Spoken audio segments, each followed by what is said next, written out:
average test taker on the SAT treats the SAT like an aptitude test. They don't prepare for it. They don't like take preparation seriously. They don't have a strategy for it. And whatever they get, they might take it a couple times after, but they just are accepting what they got just based off of no preparation beforehand. They just leave it all to circumstance and have no real method for improvement. And if they do decide to prepare and decide to take it seriously, they do a couple of problems here and there. They're never consistent. They don't have a proper strategy, and that's why they don't get results. Now, a 1600 score might have started like that. They might have not known what to do, but they always wanted to figure out the most effective way and the best way to do it. And that's why they got the score that they got. They changed their methods. They followed a strategy. They practiced consistently, and that's why they got a 1600. When I first started preparing for the SAT, I remember way back when, I finished sophomore year in high school. I started preparing for it over the summer, and I was just doing like Khan Academy. I was doing a couple of problems every day. I was looking at the online practice tests and trying to take them, but never having the patience to complete the whole thing. I was thinking like, maybe it'll just be fine if I don't, right? I'll be fine just practicing most of the problems, and I'll probably do well on it, right? Like I knew all the concepts in math beforehand from school, so I thought I'd just be fine. I've done math before. I'd prepared for math. I've done well in math classes, and that was like not the case when I took it. I did pretty badly on my first attempt, and in comparison to what I wanted. And I just think that if I had taken preparation more seriously at that time, I wouldn't have had to take the SAT for so long and prepared for so much longer than when I had to. When I realized this after I already took my first SAT, there was a short break. And then after that, I got serious about my preparation. Like, imagine this. You realize you hadn't got the score you've gotten, so you know you had to change something and you had to do something differently. So I put in daily effort. I learned how to set a habit. I learned effective strategies. And if I can give that all to you, it's literally going to save you so much time. Hi, I'm Karthik. This is the ultimate guide for the SAT in 2023. All right, let's go. So how do we practice? Obviously, you need to practice to improve. That's like the baseline foundation of all of this. Like, practice is key, right? But how do we make our practice the most effective it could be so I can put the least amount of time and get the most results, right? So first of all, accurate practice and accurate questions. Actually focus on like getting all the problems correct in the best of your ability in like test-like conditions. So you're doing whole sections at a time. So you're preparing yourself for mental exhaustion, and you're having accurate questions. What are accurate questions? Questions that are given from College Board, right? So you need to find questions that are specifically from College Board. Don't use questions that are externally given, or they're going to be inaccurate. They might even be wrong, and there's no way of knowing if that's like good going to help you, or if that's going to like remove from your progress, right? So also learn the topics that are actually on the SAT. There's a huge list of topics that are on the SAT on Khan Academy, and that's exactly what is tested. And also on the College Board website, it specifically mentions all the things that they test. So use that to figure out what skills are actually on the SAT, and don't learn anything else. Only focus on those topics, right? And also build a habit of practicing every day, right? And that might seem difficult, but here's how you can do it actually with no effort to start, right? So we're focusing on volume and we're trying to overload, but how do we actually get into the groove of doing something every day? Right? It's in that phrase itself. Do a little bit every single day. So figure out like what kind of motivation you have. Like, why do you want to get an SAT score? And what's like the reason for yourself? Something that doesn't matter, like that everybody else is like out of the picture. Why does it matter for yourself, right?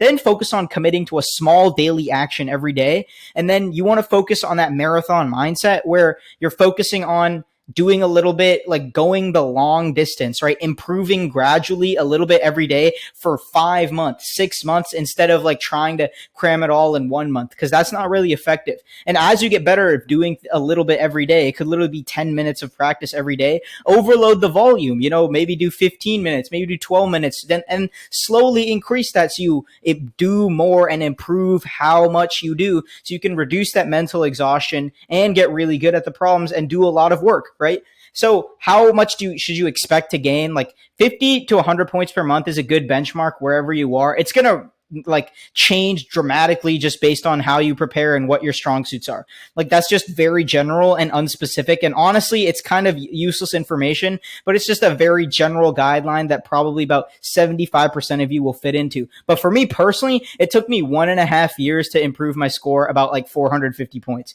right? That's 18 months for 450 points. So you can do the math on that. That's how slowly I improve, but hopefully with these techniques, you can be a lot faster. Okay. How do you review your mistakes, right? So before I said accurate practice, you need to focus on getting all the questions right. But how do you review the ones that you got wrong? Because you're not going to get them all right, right? If you were to do that, you wouldn't need this skill, right? But check on the types of questions that you miss, right? The type of question, if it's like a reading or grammar question, or like the skill of the question, if it's like math or one of the grammatical concept questions, you want to figure out what type of question that you missed. Like, what is it specifically referring to, right? And this applies to even questions that you got right, but you didn't know the technique, or you were confused on, or you selected between two really good answer choices and you like on luck 50% got it right, right?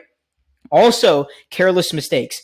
This applies to careless mistakes especially because they're not careless, right? Careless mistakes are actually a lack of full mastery of the concept. Because if I ask you to do 2 + 2 right now, you don't make a careless mistake doing 2 + 2. You have that so ingrained in your mind. You have it so mastered that you won't make a mistake on it. So careless mistakes are just a lack of fully knowing the concept. So how do we review and actually improve from these skills? First, figure out why you got it wrong, what specifically you don't know, and you have to learn that. You have to use external resources. It can be whatever. There's a bunch of them free online. I recommend Khan Academy. Learn the skill that you missed, like learn it completely, and then practice those types of questions. Practice the type of question that you missed and slight variations of that question again and again. Do lots of practice until you get them all right, or know why you got them wrong and get them right the second time you try them. That's how you master the skill. Now, once you've mastered the skill, you don't have to worry about this. It's in your mind. It's ingrained in your head. As long as you keep like bringing it up every now and then, which you will if you're taking practice tests, you'll be fine.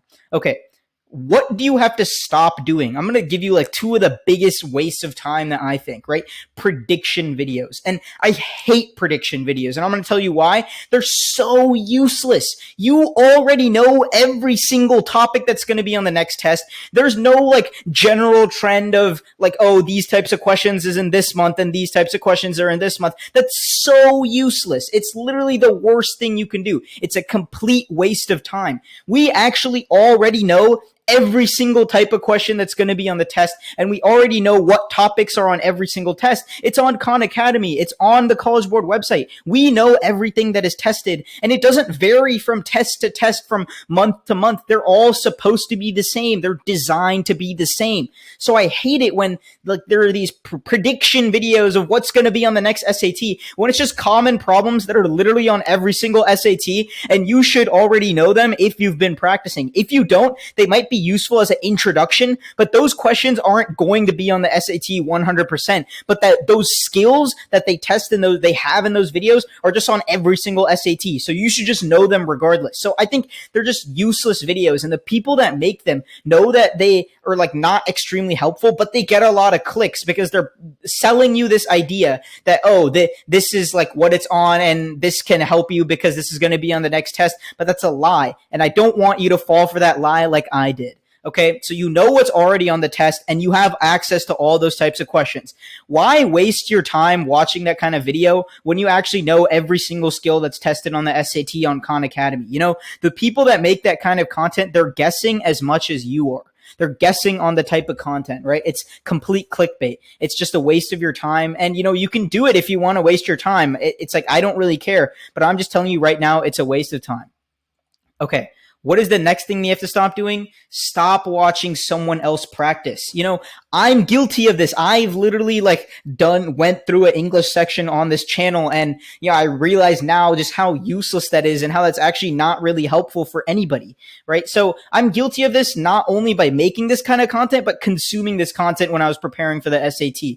You know, when the only time where this is ever useful is if they give you the framework of what they did. They give you like, okay, this is how you encounter this type of problem. This is the skill that is tested. This is the method that you have to use generally for these kind of problems. Now watch me use this method to solve this problem. That's the only time when it's useful, right? For reading, it's never useful because you don't improve watching someone else practice. You improve by practicing, right? For reading, watching anyone do questions. And I literally did this not realizing how useless it'll be to you. It's just pointless doing that, right? So what you actually have to do is practice the question yourself, encounter the types of problems yourself, figure out the method. If you don't know the method, research the method, but do the practice, right? You're literally just wasting your time pretending to be productive by watching someone else practice. And if you want to keep doing that, go ahead. But personally, I found that was a complete waste of time and you don't actually improve, right? By watching someone else do it, they improve, not you. You just learn the technique, learn the tactics, and use Khan Academy for this. It's literally free. It's so good. I will rep Khan Academy until I die.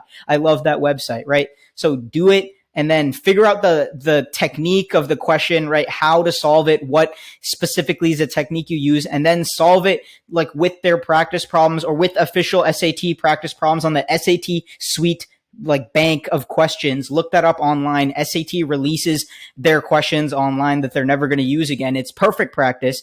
And then just try to solve as many types of those problems using the same technique as yourself. Watching someone else practice is ineffective. Okay. Like I was very harsh in this with like criticizing you almost in a way, but I want to make sure that you realize I'm saying this for your own benefit. I was a test taker, and if someone like me would have like told younger me like 2 to 3 years ago, just like, this is what you have to do. Don't waste your time doing this. I could have saved so much time. I could have saved 9 to 10 months if someone would have just harshly told me the blatant truths of the SAT and not like spit all this information out that was just so useless, just clickbait for their channels, right? Like I legitimately, if you follow this information, like regardless, because everything I've mentioned here is things that are free and things you could do tomorrow. I don't benefit if you implement all this free information, right? And just this quote from one of my favorite ever like mentors, not an actual mentor, but just an online personality, Alex Hormozy: extraordinary results are achieved by doing ordinary things for an extraordinary amount of time. Your ordinary thing is the practice, is the preparation. It's very ordinary. It's not something that's like particularly exciting, but how you get the extraordinary result, the 1550 plus, the top 1% score. If you want to achieve that, you have to do ordinary things for a long time. If you do it for 6 to 9 months, which is like more than like 99% of people on the SAT are preparing for, you're going to get exceptional results. Make the choice today, apply these methods, and see benefits for your future self. Thank you guys so much. I hope you learned something. Peace.